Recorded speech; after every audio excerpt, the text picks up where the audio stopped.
దాడికి పాల్పడిన the resistant front సంస్థపై ప్రపంచవ్యాప్తంగా ప్రచారం నిర్వహించాలని అఖిలపక్ష సమావేశంలో సూచించారు ఎంఐఎం ప్రెసిడెంట్ అసదుద్దీన్ ఓవైసీ. అఖిలపక్ష సమావేశం తర్వాత ఢిల్లీలో మాట్లాడారు ఓవైసీ.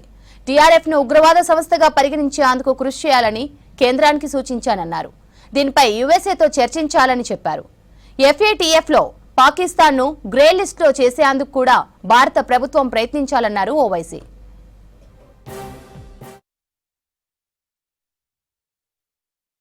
मैंने अपनी बात में ये कहा कि एक इंटरनेशनल कैंपेन हमको चलाना चाहिए टीआरएफ के खिलाफ और ख़ास तौर से सिक्योरिटी काउंसिल इसको डिजिग्नेट करे और हमको यूनाइटेड स्टेट्स ऑफ अमेरिका को ये बताना है कि वो अपने ही मुल्क में इसको फॉरेन टेररिस्ट ऑर्गेनाइजेशन डिजिग्नेट करे।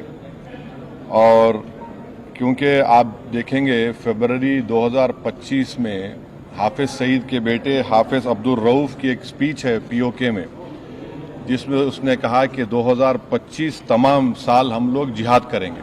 तो ये जिहाद का नाम लेकर, ये भारत में गलत नाम लेकर कत्ल करना चाहते हैं, आतंक फैलाना चाहते हैं।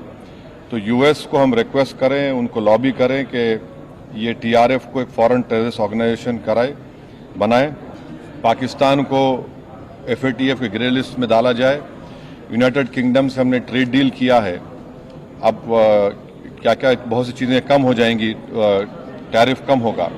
तो हम यूके गवर्नमेंट से कहें कि वो भी टीआरएफ को बैन करें और यूके ट्रेजरी पाकिस्तान को सैंक्शन करे। यूनाइटेड स्टेट्स से हम ट्रेड डील करने जा रहे हैं और यूएस प्रेसिडेंट ने कहा कि ज़ीरो टैरिफ होगा एग्रीकल्चर पर। तो ये मोर द रीज़न है कि हम यूएस भी इसको कबूल करें। अब कश्मीर में गवर्नमेंट के पास एक बहुत सुनहरा मौका है, तारीखी मौका है कि वो यकीनन पाकिस्तान को कन्फ्रंट करें, मगर कश्मीरियों को अडॉप्ट करें। आप कश्मीरियों को खरीब करें। और ख़ास तौर से मैंने कहा कि जो पूंछ में जो लोगों की मौत हुई, सिविलियन लोगों की, और उरी में जो लोग ज़ख्मी हुए, जिनके घर को नुकसान पहुंचा, गवर्नमेंट उनको टेररिस्ट विक्टिम का ऐलान करे, क्योंकि पाकिस्तान शेलिंग में उनकी मौत हुई है, और सिक्योरिटी रिलेटेड एक्सपेंडिचर के तहत मरने वालों को एक्सग्रेशिया दे और सरकार उनका घर बना के दे। और मैंने कहा कि साउथ कश्मीर में गवर्नमेंट को बहुत एहतियात से काम करने की ज़रूरत है, वहाँ के यूथ को हमको खरीब करना है।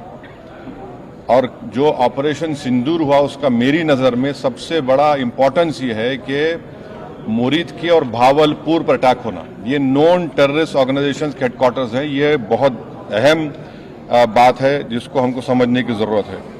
मिलिट्री स्ट्रेटजी वाइज आप देखेंगे अब हमारे देश के लिए दो फ्रंट पे हॉस्टिलिटी होगी, एलएसी और एलओसी पर। इसलिए कि जब 2016 में उरी हुआ, 2019 में हम बालाकोट किए, आज हमारी 50,000 फौज गलवान और पे बैठी हुई है। तो ये टू फ्रंट हॉस्टिलिटी को हमको देखने की ज़रूरत है। चाइना से हम इतना एक्सपोर्ट कर रहे हैं, इंपोर्ट से ज़्यादा चाइना से इतना इंपोर्ट कर रहे हैं, एक्सपोर्ट से ज़्यादा हो रहा है। तो हम चाइना पर भी इम्प्रेस करें कि वो पाकिस्तान को, टीआरएफ को, जितने टेररिस्ट वांटेड हैं इंडिया, उसको हवाले करें।